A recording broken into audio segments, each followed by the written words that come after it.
Welcome to Living Surrey, and we're here on the River Thames to meet a rowing club that proves you don't have to be the next Sir Stephen Redgrave or Catherine Granger to really enjoy the sport. But first, earlier in the week, we caught up with some very special dogs. Already this year, the Surrey Search and Rescue team has been called out 37 times across the county to find someone vulnerable, be they young or old, that have gone missing. Luckily, Seamus Kearns is on hand to help. Seamus, can you tell us a bit more about the work of Surrey Search and Rescue? Yeah, definitely. So it's a registered charity. It's been around now 4 years. We get called out by Surrey Police and the Metropolitan Police to search for vulnerable missing people. The dogs can often cover huge areas that it would take many people and many hours to search on foot. So they can really help us cover vast areas and find that person quicker. And particularly important in woodland, which covers so much of our county. Definitely. With Surrey being the most wooded county in England and the police helicopter really struggling to see through the trees, the search dogs really come into their own and help us find those missing people. So let's have a look at some of those dogs while they're training. So this is Maisie, Surrey Search and Rescue's smallest recruit. Seamus, tell us what she's going to do. So what Maisie's going to do now is the very first stage of search and rescue training. So we're going to have Mark, who's one of our assistants, grab hold of Maisie. The handler, Anna, is going to really wind her up with some treats and toys, run off, hide in a bush, and then Mark's going to let her go. And what we're going to want to see is Maisie run straight after the handler, gets rewarded as soon as she finds her, and it's the start of that hide and seek game. What's this?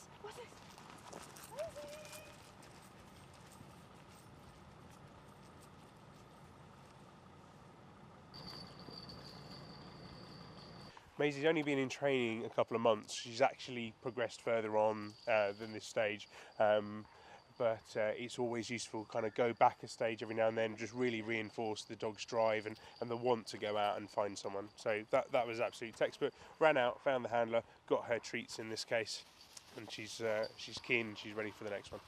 So here we've got Linda and Kasia. So Kasia is a German Shepherd. This time Kasia is going to find our dog's body mark, and this time she's going to run back to Linda and pull on that rope that's attached to her vest and tell her that she's found someone. So this is then the next stage. So they found the missing person and it's coming back and telling their handler that they've found someone. Because all our dogs work off the lead and they're used to ranging a good 100 metres away. So they need that way to come back and tell them that they've found something.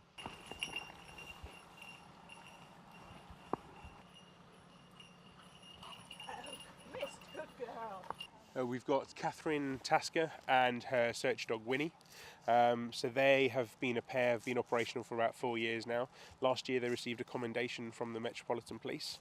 They found a missing girl in Bromley. The girl was anorexic. They had already had police search teams out and in the area, and what the girl had actually done is kind of squeeze herself into a hollow tree. And if it wasn't for a search dog on that day picking her up purely on scent rather than using its eyes, potentially she wouldn't have been found. So really happy outcome. She received a commendation for that. So Winnie's one of our star dogs. So tell me about Winnie, Catherine. Winnie has been a search dog for about 5 years, and she loves it, absolutely loves doing it. So You must be very proud of her. I'm very, very proud of her, yes, and I'm very proud to be a member of Surrey Search and Rescue.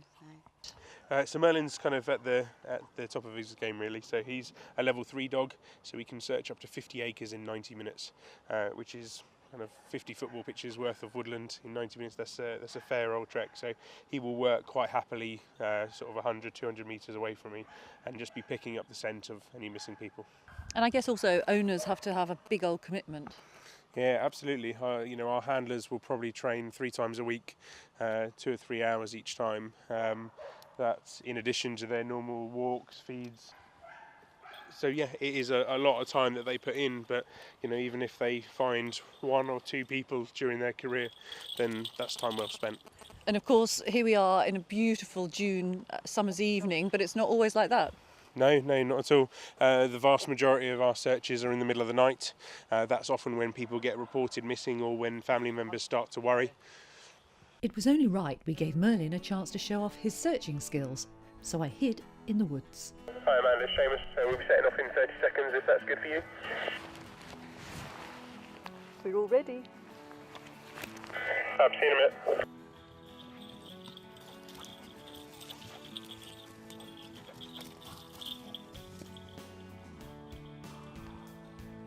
So Merlin's found us, and he's racing back to tell Seamus.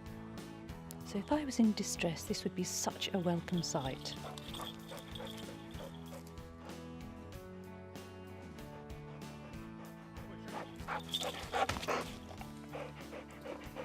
Oh, good boy, well done.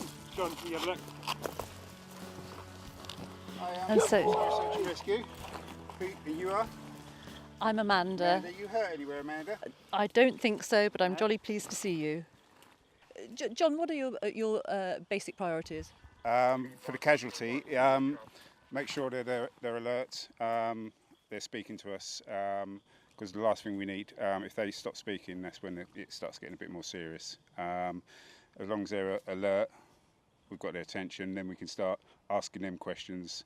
If they're fallen out of a tree, because if they're falling out of a tree, that's a spinal injury. That's a whole different ball game. So we need to get more information out of the patient as much as possible, really, so we can treat them better. So that's our main priority, is to keep the patient talking, keep them alert, let them know what's going on, so they feel more comfortable. So we, step by step, we tell them exactly what we're doing, so they feel more comfortable and they know exactly what's going on. So, Well, I certainly felt very reassured. Thank you. So James, tell me what goes on in here. Hiya. So this is our control van, which we use out on incidents. In here we've got positions for 3 people. We've got our radio operator and logist down here, myself as search planner, and someone down here as search operations. And that between those roles, we are able to manage a search from on scene. Search planning is all about looking at the MISPA. We're trying to find the missing person and thinking of the MISPA behaviours. So we categorise them into different types. For example, you've got the dementia, Alzheimer's. We've got young vulnerable children in different age ranges, and we've sort of got despondent people. We tend to use a number of resources, but one of our, as we refer to our Bible here, is a book by Robert Kester, which is called Lost Person Behaviour. And this allows us to look at the particular category of lost person and historic finds, and use that to influence our search planning. So Alan over here has been putting together some search areas on our mapping software we use, which allows us to track which areas we've got, how far through they are, and what teams are in them. So typically, if someone reports a missing relative to the police, what then triggers a course of action? So we are called by the police at some point in the chain, depending on the situation and the circumstances of the person. The police tend to when we get involved, the police will categorise that person as high risk, and that can be due to their age, their condition, their ability, the weather, the environment, or many other factors. And at that point, they will consider calling us, and we will have a conversation with the pollster, which is the police officer who's in charge of the search, discuss the availability resources we've got, and ultimately end up going to a call out where we'll call out the team to attend on scene. And typically, how many dogs might be involved in a search? So as all our members are volunteers and on call 24/7, it will vary who can respond, but typically we can have anywhere between 3 up to 10 dog teams from ours and neighbouring counties come in to support a search. Also we have the foot teams as well, so in a recent search we had about 35 people on the ground for a good 6-7 hour period, all volunteers. Do take the chance to meet these fabulous dogs and learn more about the Surrey Search and Rescue at their fun day on July the 20th at Brooklands College.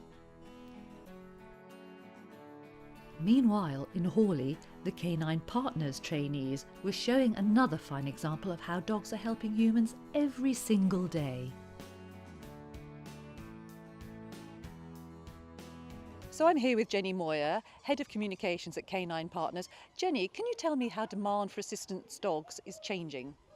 We're noticing at Canine Partners that we get a lot more applications. I think that's because probably people are seeing the benefits that these dogs bring to people with disabilities. Obviously, the more dogs that we place out there in their purple jackets, the more people are seeing them and understanding what they do. There are 1.2 million wheelchair users in the UK, so there's a lot of people who could potentially benefit from a canine partner, and we're just trying to meet the demand as best we can. Deborah, you're a first-time puppy parent. How did you get involved? I got involved by chance, actually. I had never heard of Canine Partners, like a lot of people. Good girl. And when my son and I decided that we might like to do puppy parenting, we approached guide dogs because they have such a high profile, everyone knows about them, but they didn't need any people in our area at the time.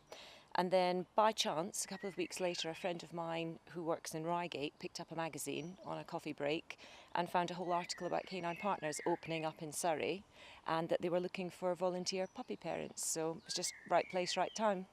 And how long have you had Esme? I've had her since the 3rd of February. She was 8 weeks old, and she's now 6.5 months old.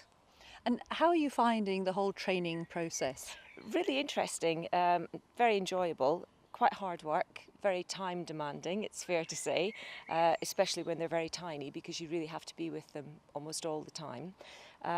But you know that when you go into, a puppy's going to be quite dependent and quite demanding, but it was a bit like having a baby again.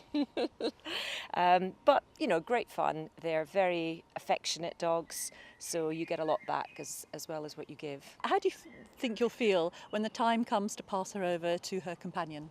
I think I'll feel very sad when she goes to advanced training, because you can't possibly, Esme, sit, good girl. You can't possibly have a puppy and have it living with you and bring it up without being totally attached to it. But having said that, you go into it knowing that it's not yours to keep. It's not as though one day someone just says, hand your puppy over, you know. So I think I'll be sad, undoubtedly, but proud to have got her that far. It's down to volunteer puppy parents to train Canine Partners assistance dogs from a very early age. Young Jester may have a head start. His dad is a guide dog for the blind, while his mum is an assistance dog herself. But the dogs really change lives, as Wendy Island explains. So Wendy, tell me about the difference having an assistance dog makes to your life. Oh, massive difference. I can actually have an independent life. I don't have to have carers with me 24/7. I do have human carers, but they do the washing and cleaning and that sort of thing. Whereas this one looks after me and is all mine, with me all the time, all day long, 24/7 literally, which is wonderful, because she's there at night if I need her, and my son's in the other room, so if there's an emergency, I just say the word bark and she'll do it. I have to say it in a certain way. That's why you haven't heard her yelp out at the moment. But it's made a drastic life change. And when I got my first ever dog, it made a life change for my son, because he was only 6 at the time. He's now 21, coming up for. But he had his childhood back. Mm-hmm. He didn't have to pick up things for Mummy because Mummy had dropped him on the floor, and he didn't have to sort of stop his games because Mummy wanted to go to the toilet and he needed to close the door for him and that. So it's it made a difference to him. It made a difference to my mum and dad, because they were caring for me quite a lot as well. And it meant that they could retire by the seaside where they wanted. So, it's wonderful. It's sort of, it freed up not just my life, but the life of my family. I was absolutely amazed at what they could do. And when I saw that they could pass the purse over a kiosk, I cried, because I thought, I can be a woman again. I can shop. You know, it just sounds strange, but you know, seeing them doing just picking pens up off the floor, I thought, wow, you know, I won't have to keep asking people or make sure, because I used to have a desk then, I used to have to make sure I had 7 or 8 pens because I'd be dropping them all the time. So, you know, it just blew my mind away. Every single dog's training is tailored to suit each companion's specific needs, both around the house and out and about. And demand outstrips supply. And you can see why, as Mia makes an invaluable contribution to tasks which otherwise would need a carer. If you're interested in either applying for or helping out with the dogs, visit caninepartners.org and go to the Local to You page. Meanwhile, back on the Thames, a sport that's big in Germany, France and Italy is the fastest growing branch of rowing over here now. Introducing recreational rowing with the Wayfarers.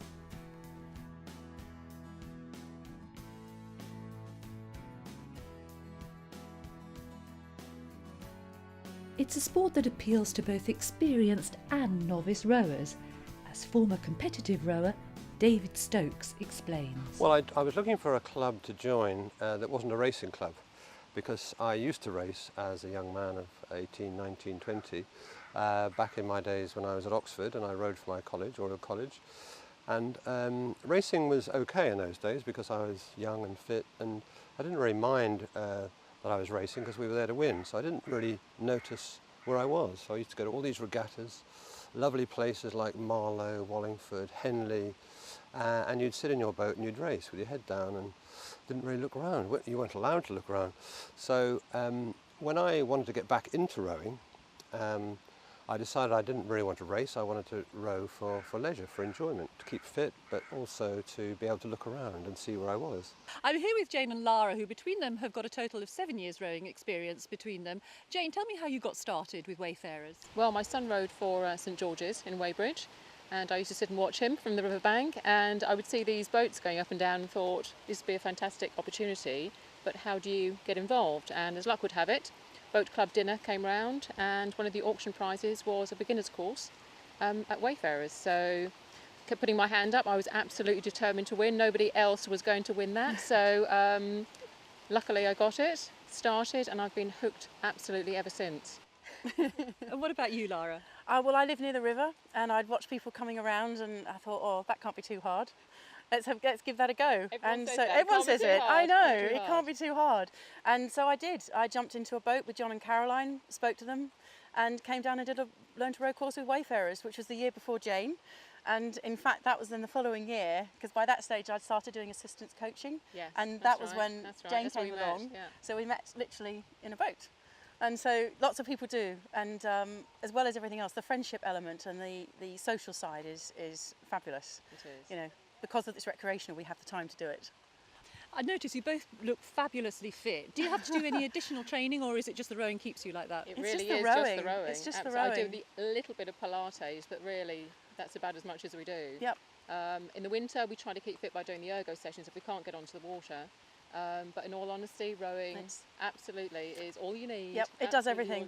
There's no other sport that can cover everything. You do your core strength and your muscle strength. And as I said, it's this low impact element. Everyone thinks it's all about arms pulling, yes, but actually it's not. It's all about the legs. Yep. So that's lesson one for everybody Yes. that wants to row. It's all about legs. Everyone says you go past them and they all say pull harder, and it's like That's no, right, exactly. push harder. They start feeling your arms as though you're supposed to be Everyone says feel superhuman. this. It's like no, don't feel that. But you're not feeling the muscle No, that's being used. it's all indeed, about the yeah. legs. Yeah. Yeah. But it's fantastic exercise. In touring rowing and in most rowing, the cox is very important and often missed out. Steering the boat, coaching. In our type of boats, the cox does a lot of coaching. It's very important. The next one is the stroke man, working from the stern. He sets the rhythm, he or she sets the rhythm in the boat and the pace. So needs some skill, timing, sense of timing. The two in the middle provide a bit of power, and the person behind stroke has got to pass the rhythm down the boat. That's an important thing. And in our type of boat, there's 4 people rowing or sculling. I'll mention that in a moment. The bow person has to be good technically because you have to balance the boat and keep in time, and the time gets harder as you go down the boat from the stroke. Well, I started learning to row when I was in my mid-20s, and one of the first people I met at Marlow Rowing Club was John, who offered to teach me to row, and I thought, well, he's rather nice. So it all went on from there.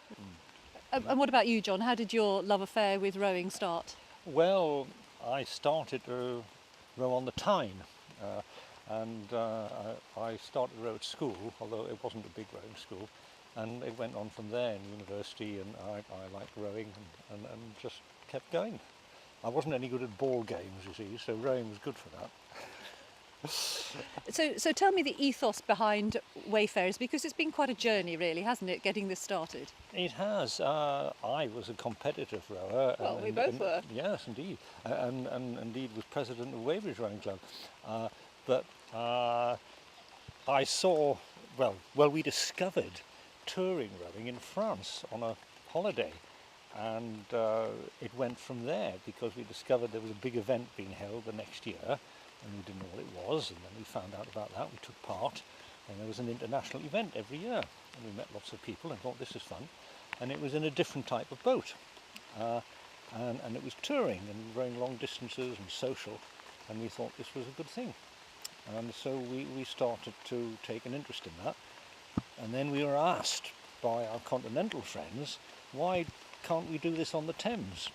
And why don't you organise one, you know? And so one thing led to another, and in 2003 we did. Yes, but one of the big problems organising the tour was there were hardly any touring boats in this country. We bought 2 for our club. We discovered a club in London that had 6 of them. The Amateur Rowing Association lent us 4. We somehow managed to assemble enough boats for the 90 people that we had. And we rowed them down the Thames from Oxford to Putney over the course of a week. It's rowing for the fun of it and enjoying the river. Rowing's great for general fitness, so that's great. But some people might be put off by the image that, you know, you've got to be 6'6" and built like Andrew Triggs Hodge down at Molesey, which is great, but not everybody's like that. So we thought, our motto is rowing for all, and that's what we try to do. So I'm with Roy Miller, who is the captain of the club. Roy, I believe you were a late starter when it came to rowing. Yes, I was a very keen long distance road runner doing marathons, and you get to an age when it starts to get hard work, and my daughter started to row at Weybridge, and I was constantly bringing her down here for her rowing and then taking her off to regattas, and I thought, well, perhaps I should have a go at this. And so I went to Staines Boat Club, which is in Staines obviously, and did a rowing course there. I never really was picked up. I think they were looking for young, keen rowers. And I'd heard about Wayfarers and what they did, so I came along and ended up in a boat with Caroline Turnbull, and well, it's corny, but the rest is history. And I realised that if you can get the technique right in rowing and really do it properly, you can belie your age. You can be in a boat with young people and you can hold your own. And that's nice, whereas if I take part in a race, I'm right at the back with the pushchairs and with the people dressed as leopards or lions or whatever. So that appealed to me, and I have great fun, captain of the club, very much involved in what the club does, and it's a great enterprise. Of course, just up the river from here, we've got Guildford, where this year's Fringe Festival is really taking off. So I'm here with Nick Wishner of the Guildford Fringe. Nick, tell me all about the Fringe.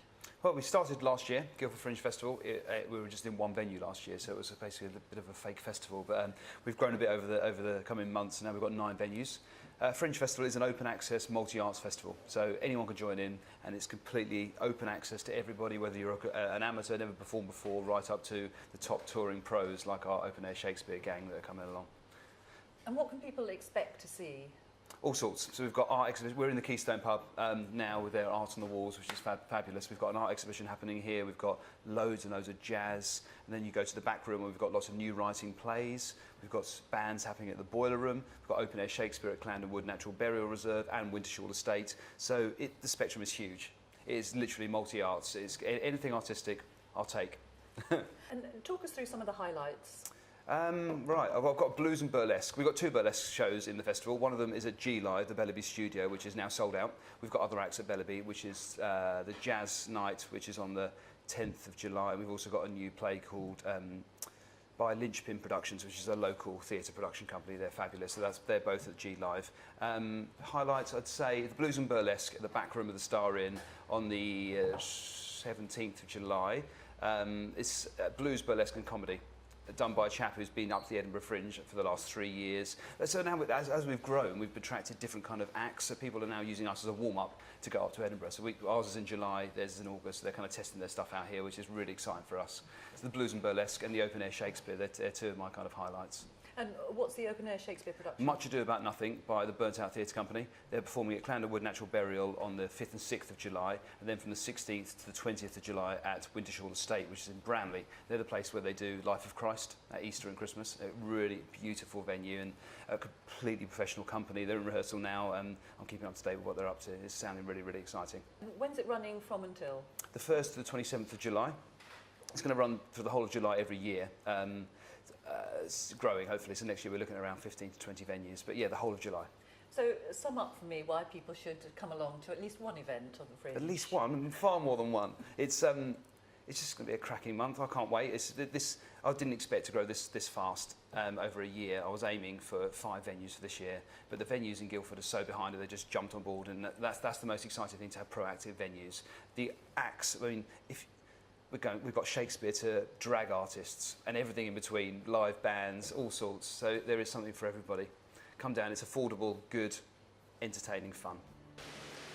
So that's it from the River Thames for this week. We'll see you again soon on Living Surrey.